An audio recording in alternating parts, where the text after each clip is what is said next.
everyone, and welcome back to another episode of Twilight Council. My name is Frank Fields. I'm with Tim Robin Fraser and Andrew Kibbles-Dunn. How you guys doing today? Oh, I just went off camera, but other than that, I'm pretty good. My head hurts a little. Yeah. The edge of the border hurts.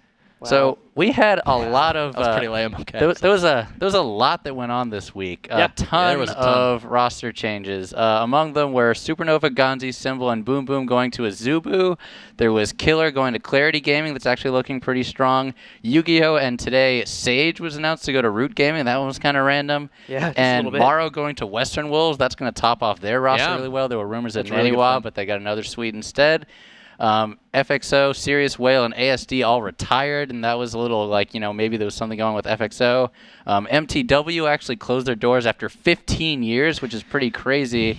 And finally, we had today the big news where It's Gosu and Fortnite merge with Quantic's management to form the new Quantic Reborn, or Zombie Quantic, as people are calling it. I haven't heard that, really. Yeah, I saw a tweet about that earlier. Apparently, it's a new thing. Everyone's going to start calling them Zombie Quantic. Zombie Quantic. Their logo will be green instead of red. So obviously, we kind of have to start with the Quantic news because that's the biggest thing.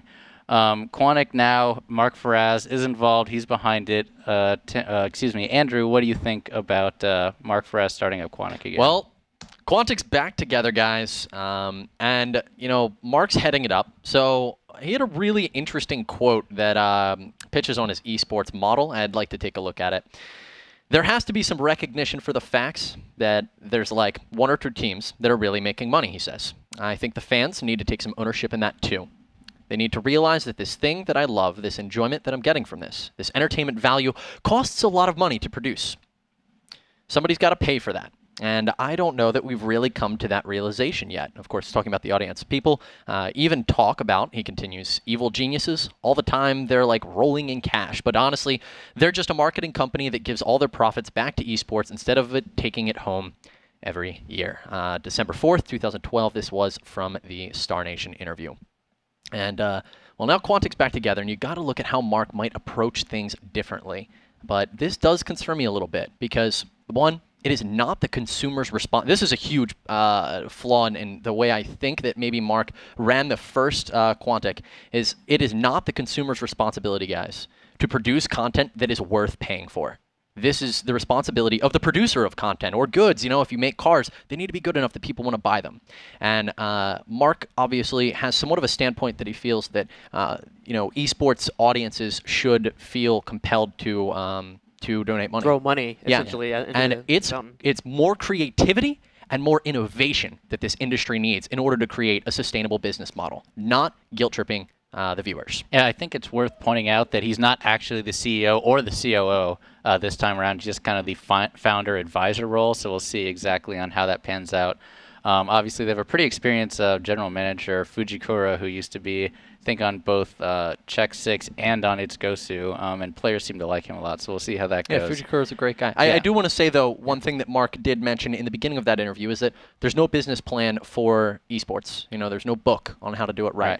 Yeah, so he said you have to learn from your own mistakes, and hopefully he'll be able to do that this time around. Yeah, certainly one of the mistakes that he needs to fix is not be spending so much money on things that are not needed. He literally bought out a whole entire team house and was paying full salaries to all their players and whatnot. You need to kind of pull back on spending that money and kind of retain it and save it for a little bit and invest into things that will get you paid back. I mean, he was really good in terms of reaching out to the community, always posting on top of Reddit, always being on climbing the ladder, doing those things correctly. But money seems to be a little bit of a problem with him. So hopefully with this new role that he'll be in, it won't be such a bad idea and a team won't die off so quickly. Yeah, I like to say with some of the former Reign members, if we had the financing that Quantic had over the 6 months that they spent the hundreds of thousands of dollars, we'd still be around, as we only spent about $70,000 in a year. So we'll have to see how that team continues. Wow.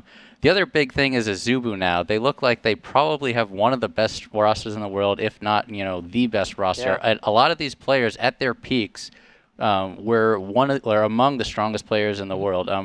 Tim, what do you think about Isubu's roster, and where do they fit in as far as the GSL teams and I guess the foreign teams, if you can call them that? They're so strong, man. I mean, you just look at this roster, and it's Boom Boom, Gonzi, Genius, which Gonzi, Genius, I think, might actually be the weakest of the two players on there. And again, those are players that have made it to the GSL finals. Yeah. Made it really far. Gonzi, of course, is an amazing Terran player that we saw in a lot of brackets in terms of like MLG brackets, IPL brackets that you go through a 3-day process. He was really strong in those brackets as well. So this lineup is really freaking freaking good. And on top of that, you got Violet is awesome. You got Supernova, the recent addition as well. I love Supernova's play. Isubu's taking over the world, man, when it comes to teams. I really think that when they actually do get into the GSTL or any type of organization like that, they are going to crush face. And, of course, we're going to have San, who's going to be at IPL6 after he qualified, just barely losing out to, I can't actually remember who it was right now. I think it was Marine King.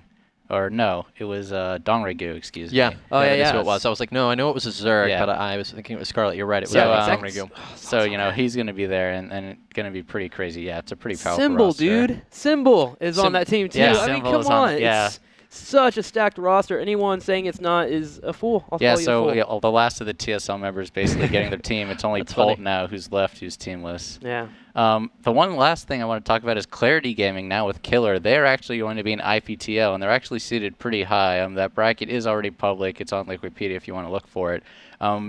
Andrew, what do you think about Clarity Gaming's chance of actually getting into IPTL proper and out of amateur? They look pretty strong right now. They can definitely make it into the contender division. We actually were just casting them today for our map tournament, making it into the finals. And Shuttle and Juke 2. Yeah. It was an excellent set. Juke 2 was showing, he was, honestly, he was destroying people playing fire. Really, really well.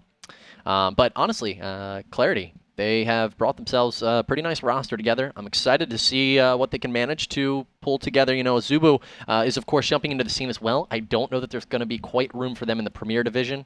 It's pretty difficult to get into that. But Contender Division, I think they can find their way into it. I really do. All right, so we're going to move away from the roster changes. There were a lot. Thanks, guys, for that. To Iron Squid that occurred last week, and it seemed like it was forever ago. But it was pretty high energy. They had a great stage. They had multi-language support. And it was in Paris, which most esports events obviously are not in Paris. You usually think of Korea and China being the premier esports countries with GSL, and obviously Blizzard hosted the BWC in China as well. But we've had two events now, Poland and France, that had pretty awesome tournaments. Tim, what did you think about the French crowd and the environment? For French crowd was amazing. I actually wanted to come straight back to the office and say, hey guys, we should throw an event in Paris, because it was ridiculous. The crowd support was amazing. Overall, the casting was great. The production was great as well. The only thing I did not like about the Iron Squid tournament was that it was too long for 4 players. It was 12 hours long. I actually lost interest about halfway through when they actually had all their casters go to lunch break, and we started watching a whole bunch of replays over and over again. There were so many interviews, so much talking. Exactly what I was thinking. I'm okay. The 4 players there were fantastic, but that's who I want to see is the players. I like to have an interview after a match, maybe some information on them, a backstory, which was actually drawn out pretty nicely by the orchestra in the beginning. That was enough backstory for me. I was done with backstory. I was ready for hype and games at that point. It was just a little bit too long, elongated, but if they condense that, maybe a good 6 more hours, make it a 6-hour event, less interviews, less lunchtime because you have so many casters available, then that event will be the 6th event of the year straight up. But other than that, again, I enjoy the event overall. I'm not trying to knock it too much, but there is room to consolidate it. You know, that also does come a bit to American culture, though. I mean, if we look at us versus the European culture, I know in Spain they have I am skipping on the name of it right now, but they have, you know, an hour to 2 hour lunch break that everybody goes, siesta is what it was called. That, you know, happens there. And it goes way back. And it's just, I think the European mentality is very different. So everybody going on a nice lunch break, whereas in America, if you look at any of our tournaments, our commentators stagger their lunches, and it's very strategic on how everything is optimized in order to maximize the content that's given out to the audience. Whereas things there were a lot more laid back, and everybody tended to take their time. I'm sure it was a great event overall being there. Just as a viewer, I guess they kind of have to deal with it when we do run our MLGs, our IPLs, our North American events. They kind of have to deal with it being in the middle of the night. For me, I got the first flavor of it, and I didn't like it at all. So perhaps I can understand where that's coming from. But so obviously with the 4-player event, you guys both thought maybe that wasn't the best thing to do. Do you think that they're going to be around for the long haul? Do you think that they'll compete with IEM and DreamHack and Asus ROG / Assembly and, you know, those great European tournaments? Will we see Iron Squid for years to come? Yeah, you know, they have a very unique target audience. I think that Iron Squid has managed to capture the top echelon. You know, they're as you mentioned, some of their front row tickets are $90, and you can really have a great experience there with the atmosphere, with the music, with the light booths that match, the color of the player in game. A lot of it just screams of crispness and things very well orchestrated and well done. So I think that because they are hitting a slightly different market than the rest of the European events, they could find themselves in a very sustainable position. It also does come, of course, down to the question of money, which you can't really see what's going on behind those iron curtains of Iron Squid. Oh, clever. Nicely done there, man. I appreciate that. In all honesty, I think they'll be fine. This event was really well put on, as mentioned earlier. Again, I was knocking a little bit in terms of length, but overall it was really well done, and it really showed the passion, the want for more esports events, and how people actually want to be there and they want to watch these events happen. So hopefully they use that as a way to market themselves as sponsors. They only have one sponsor right now, which is Asus. There's actually 3 people that were funding the whole entire thing. I don't have the names off the top of my head, but there were 3 guys that were actually running the Iron Squid tournaments, and they're going to need some kind of money sustainability behind that. Yep. And this is a good way to platform it. Say, hey, this is our tournament. It kicked ass. We had a lot of people show up. We had tickets sold out the door. And for the most part, you look at the community, they all loved it. So please put your money into us. And I hope they do that, because then again, if they do, and they should, Iron Squid 3 will be a blast. Yep. All right, so we're going to move from one tournament to another. Today, we're setting a dangerous precedent, but the community asked and we delivered, and we have open qualifiers for Heart of the Swarm at IPL6. Obviously, there has been much ado about open qualifiers versus invitationals and how MLG and IPL are handling things this time around. So I'm going to ask to Tim first, what do you think about the advantages of open brackets over invitationals? Do you think one's better than the other? Do you think one's better for viewers, one's better for players? What's your take on it? I love open brackets, man. I love it more than watermelon. Yes, open brackets is amazing, man. It's so important for newer players to get into a formation where they're at a LAN event. I mentioned this last week on Twilight Council. It's so important for newer players to get out of LAN, because they suddenly get a feel for how the game is ran, how to play it, and you get to go home and you get to practice it a little bit better. It also gives you a good platform to put your name out there. If you do well in an open bracket, say, I did well this bracket. Hey, team, come hire me. Come make me become a part of your team, and I will take you to the tops of the team atmosphere, if you will.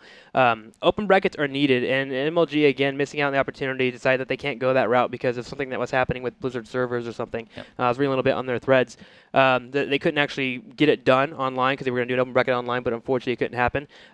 We get the chance to pick up a ball here and allow the players to come out. So many players budgeted. So many teams budgeted to have players come out and show their skill. And 2013, we've essentially been on an off-season the last 3 months. Yeah. We haven't had an event since November, which means we have so many new players that could potentially raise so high in skill because they've just been working day in, day out. And actually, to your point, Evil Geniuses already has signed up 10 of their players for the open brackets. So they had that ready for MLG, and that got thrown out for them. So now we get the chance for here at IPL to have those players show up and play in Heart of the Swarm for $25,000. Obviously, we don't blast it too much because, Andrew, I know you have a little bit different take on the invitationals versus opens. There are advantages to open brackets. For instance, you get the opportunity to go, and not just for personal reasons, oh, I got to compete at a big tournament. There's actually more to it than that. Even looking at a player who maybe is up and coming, getting that tournament experience can be very valuable, especially if, you just can't perform at the live events without enough experience. You suffer from nerve issues or something like that. Like when I played Sheth, forgot to plug my headset in because I was just so damn nervous sitting across from him up on that stage. But in the situation of invitationals, I love them when you include qualifiers, when you have regional, amateur, satellite tournaments, and allowing you to get an invitation spot like we saw in IPL 5. If you're playing in the comfort of your own home, if you're a player who can compete with these top-level Koreans and such, but you don't have the experience of doing it at a live event, you're going to easily be able to secure a spot into a solid position, really get your name out there by qualifying in the comfort of your home and where you're... I mean, of course, you're still going to have the nerve issues of facing off against these top names, but you're going to do it within a setting and an environment in which you're most comfortable, and it's going to be far different than competing at a live event itself. And actually, people like to point IPL and say, IPL 3, IPL 4, you had Stefano and Scarlet breakout, but people can't forget that Stefano actually qualified through IPL 3 online, and Scarlet also qualified for IPL 4 online through the Sponsor Me tournament. And I would like to say, if you put them in an open bracket, I don't think that would have happened. Just because they had never attended an event before, who knows how far they would have gone if they had that live experience beforehand. So there are definitely advantages to open bracket, but I'm a fan of actually having both in the industry, but I like that we're keeping the invitational format for Wings of Liberty. Yeah.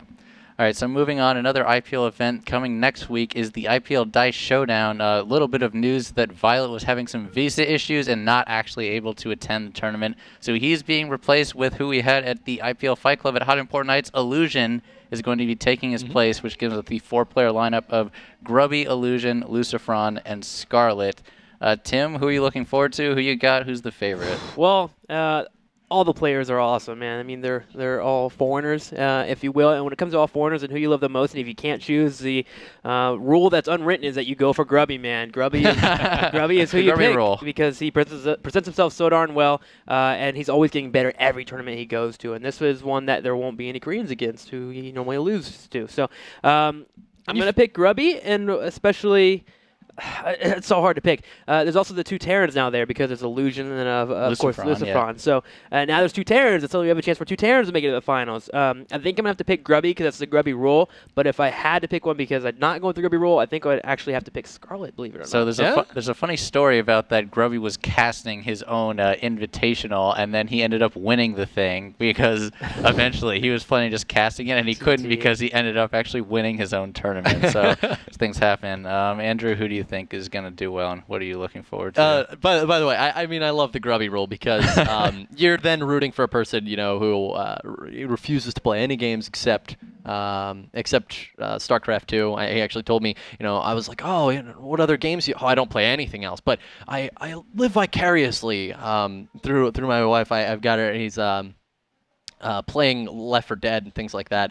But I like the Grubby rule, man. That's I haven't actually heard that. So. My route, I'm looking forward to some Illusion, I think. It's really cool that he's coming out to the tournament. He's got himself an opportunity here to really make a name. And for Terran, I'm so glad that we don't have 2 Zergs at the event. As sad as I am that Violet is not able to make it, I love Violet. He comes from Playhem. Illusion, I'm really excited for the potential that he'll have to make a name for himself at this DICE event. Yep. So thankfully, no ZVZ finals this time around. It's not looking good for that for IPL6, but it is literally impossible for a ZVZ finals at DICE. So you guys tune in if you want a not ZVZ final. Lastly, we're going to get to the GSL Code S, which has been happening all week. Last night, Stefano, not so great. The hype, he did not quite live up to it. And, a lot of people have said that it's, the format of the tournament that he excels at is the marathon-style tournament. Yeah. People have said that about Leenock as well. He does well in that marathon style, but as far as preparation, innovation really kind of tore him apart. Andrew, I want to get to you first. Okay. What were your takeaways from Code S overall in the round of 32? The plays, the throws, good plays, bad plays. What did you see? Well, that was a clip right there, actually, from Tasia versus Noblesse, I believe, which was a crazy game. And that made me believe that Tasia is actually one of the best players in StarCraft 2 we may have ever seen. Or at least has the potential to. His TVT was mind-blowing in that game. Everything was perfect, from the realization that, he had just done, his opponent had sacrificed some units, and he realized, I don't particularly have the build to capitalize on this, but I can. And he just, everything was so cleanly played out of Tasia, so I'm really looking forward to him moving forward. Following that, Nesty showed just how much he can still disappoint. It reminded me a lot of his set versus Naniwa, I believe it was, on Tal'Darim. Of course, at the Blizzard Cup Finals versus MVP. I mean, that game with Nesty and Naniwa, he, as you see in here, I mean, his Broodlords move forward. Literally forgets his entire army. It's standing there watching the Broodlords die, and he comes back to it. And at least it wasn't a careless throwaway, as we've seen in the past. I'm going to make 5 billion Banelings like he did versus Naniwa. That was just silly. He threw them into Archons repeatedly, and threw it away. But in this situation, it was still an error that Nesty has found himself out once again. And regarding Stefano, I completely agree. Stefano, I think, is a player who is much more freeform in his style of play. He kind of just rides the game as it goes. And, it has proven him really well in those accelerated formats. But here in the GSL, when players have a week to prepare for their next opponent, I think Stefano has a little bit of difficulty, getting that cold, calculated response to what he thinks his opponent's playstyle is weak against. Yeah, there was a member of the community that made the Nesty analogy. It was like Nesty was trying to throw the game, and Noblesse was actually not good enough to catch it. But he actually still did manage to lose it in the end. I really think Nesty was just trying to prove I can win without Infestors. He had a composition to do so. It's just Mass like you mentioned. Ultras, though? It would have worked if he didn't throw the Broodlords away. Yes, if he didn't throw the Broodlords. Because the Broodlords being thrown away. Noblesse had nothing to deal with them. Yeah. In the air. But I think, honestly, he was just going back to, do a lava inject. Seriously, a few seconds all it was. And he's not the quickest player out of all those at GSL. Right. He's really intelligent and really good at setting up rally points to a point where they all converge at once when he wants to get to an engagement. But I think he was looking back, macroing or something, and you look back and he's lost so many Broodlords. Yep. I think that's all that happened in that situation. I was glad it wasn't a complete throwaway. Yeah, at least, exactly. Yeah, it wasn't like that set. So Tim, we don't have the groups yet, but what are you looking forward to most in the round of 16 in GSL? I really want to see innovation. I feel like he's getting so good. Watching the games against Stefano yesterday, I think Stefano makes some mistakes, like going for a 10-minute hive and not following up into 8 queens, which is Lucira style. Yeah. He actually did it with only 4 queens, which actually spelled his doom on Cloud Kingdom. But innovation, his play is so good on Whirlwind. He's doing so many drops. I kept looking into his resources just to get an idea, because normally when you get to late game with a Terran player, you're starting to float 1,000 minerals, a nice amount of gas is floating around. And he was literally at about 400, 200 the whole entire time. His macro was on point, and he was constantly doing drops as well to literally tear Stefano apart. Innovation is getting really freaking good, man. And so I think he's going to go really far in the tournament, especially with MVP being out. He's a Terran that I'm cheering for. Right, and he's kind of the Kespa archetype of a player who trains for a long time for one matchup. You know, obviously he's been in Pro Leagues past where he's, they train snipers for one matchup. What about you, Andrew? What are you looking forward to in the round of 16? I am really looking forward to innovation as well, and Tasia. Tasia is, as I said, that game, you could write a summary for your college class on the genius behind Tasia's play in that game, and he never ceases to impress. So I'm really wondering if he's beginning to hit that mode where he'll become a legend. You know, the MCs, the Nesties, the MVP, the even Bomber for a while was really having. Yeah, and obviously he's had some wrist troubles lately, so we'll see if he's able to get past that. He's actually declined a few tournaments because of it, hasn't wanted to leave Korea. Hope that he gets healthy and we get back to that summer of Tasia form that he had for so long, where he was just dominating everything. That's going to do it for this episode of Twilight Council, guys. Make sure that you check us out on YouTube, youtube.com/IGNProLeague. Make sure you check everyone out here on Twitter. Thanks for joining me, guys, and we'll see you next time.